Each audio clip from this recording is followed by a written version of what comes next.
I'm Tim Herrera with the Sacramento County Office of Education, here with another Teacher of the Year profile. We're visiting with Sarah Neuhaus, who is the Teacher of the Year from the Robles School District. Welcome. Thank you. Well, tell us about yourself. Well, I've been teaching in the Robles School District for 12 years, and I was at Main Avenue Elementary School for all that time, teaching 3rd and 5th grade. And then just this past June, I was promoted as principal of Glenwood Elementary School, which is also in the Robles School District. And we're very small. We're only 5 elementary schools, about 2,000 students, which is great because it's a real sense of community and with not just the students, but the staff as well. Yeah, what's that like being in such a small district? I mean, you really get to know people and you get to know the families maybe a little bit better? I like it because you just build connections that much more quickly, I think, with families and with students and with the staff. And doing that is, you just have a more familiar setting with each other. And it's just an enjoyable time with them. Are there some big differences between a large and a small district? Do you have any challenges that might be more unique to you as in a smaller district? I don't find that there are different or more challenges. I think we all have the same challenges whether we're large or small. I just like it that it's more personal. So what subject areas are your most favorite on? You teach, as a teacher, it's multiple subject, but what did you really kind of zero in on as a teacher? I loved teaching, I love teaching everything, but I loved teaching reading. I'm an avid reader myself, so that was an enjoyable subject to teach.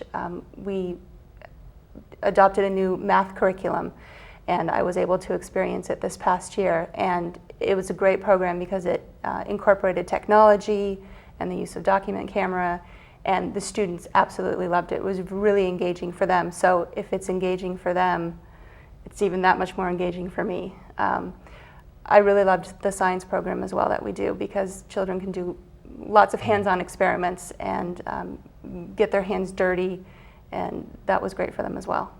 How has the introduction of technology in the classroom really kind of enhanced things? I found that I couldn't function without it after several years of using a projector and a document camera. It was instilled in my everyday teaching. And it's great for the students because with a document camera, I can take a piece of their work and we can put it up on the screen and talk about it. If we're doing a science experiment, I can put that petri dish underneath and there it is on the screen, 6 feet wide, and they can see what's going on in there. So it was a part of my everyday. And students now have technology as such an important part of their lives that they've grown up with it. They don't know how to do without it either. Yeah, some of them know it better than me. So they're your tech support in class? Yes, exactly, exactly. Yeah. So in the 12 years you say you've been teaching, what have some of the big changes been that you have seen for someone in the classroom? I think the whole movement into the standards-based curriculum, that was a very big move.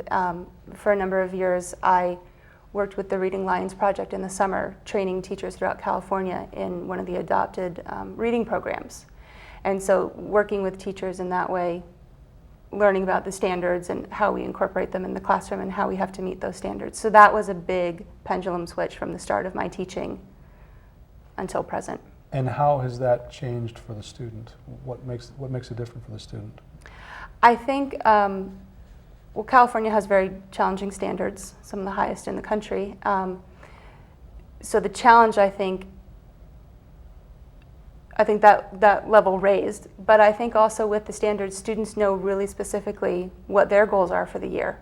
So I can tell them, these are your math goals for the year, really specifically, and then it gives them a roadmap of where they need to be by the end of the year. And I think that is a comfort to them because they know what they need to get done. So what do you do for those students who need a little bit of extra motivation? What are some of the tools that you use? It depends on the student. Every student is different, and I have to get to know the student really well first and what makes them click. And how I approach one student is going to be maybe very different than I approach another student. So I like to get to know each one and build a rapport, and then find out why are they having difficulty with buy-in, maybe with math. Is it difficult for them? Is it not fun for them? And have conversations with them and talk about, well, what can we do to make this more fun for you? I also like to do with my students a lot of peer teaching. Sometimes coming from the teacher, they don't want to hear it. And if they get it from a peer, they think, oh, okay, I can do this. Now they get I can it. have buy-in, I can get it. And if another student can teach it to another student, then I think that's the reward for me, is when another student can become a teacher. And what about as far as motivating parents and getting parents really involved? Maybe not too involved, but a certain level of involvement is really important to the success of the student and the class overall. Regular communication with them by phone, email. I was involved in running school-wide events and having after-school activities and family events like a harvest festival, where we would serve dinner and the children would sing and artwork would be up. And I think making connections with parents and families in that way too, in a more relaxed setting, can help when you have to have conversations about report cards or behavior. And I think making connections that way is really important too. Is it challenging though, because we may have a lot of single parent families or both parents working, that type of thing? So it's getting to know what their schedule is too. Sometimes it might be staying a little later or coming in a little earlier to meet their needs if they're working a night job or early in the morning. So it's just being willing to adjust, because it's important to have that connection with them, and between 8 and 3 is not always feasible for them. Maybe I have to stay around till 6 o'clock and chat on the phone, or have them come in or go to their house. And what is the response that you get from the family when they see that you're taking those extra steps? I think they feel acknowledged that their schedule doesn't always match our schedule at school, and that's important. And so it makes the conversation a little easier then. And how do the students react when the teacher comes to the house? I've only done it several times, but usually it's not unannounced. But it's funny when you see a student either in their home setting, or even if you're at the store and they run into you, they say, You "Wow, shop? you go shop? to the grocery store? Yeah. You don't live at the school?" Yeah. I live elsewhere, so that's fun. Well, there have been studies that show that home visits have a real positive impact on the students. So that's very Yeah, we have speaking of technology, we have a computer program that we're able to go into families' homes and set up the computer program for them so that their student can work on reading at home with the same program that they use at school. Interesting. So what do you say to those folks out there who are considering teaching as a profession, as a career? What are some things that you tell them to try to convince them that maybe they should consider this? It's really kind of a calling, and it's more than just a 9-to-5 job. You have to really be willing to go the extra mile.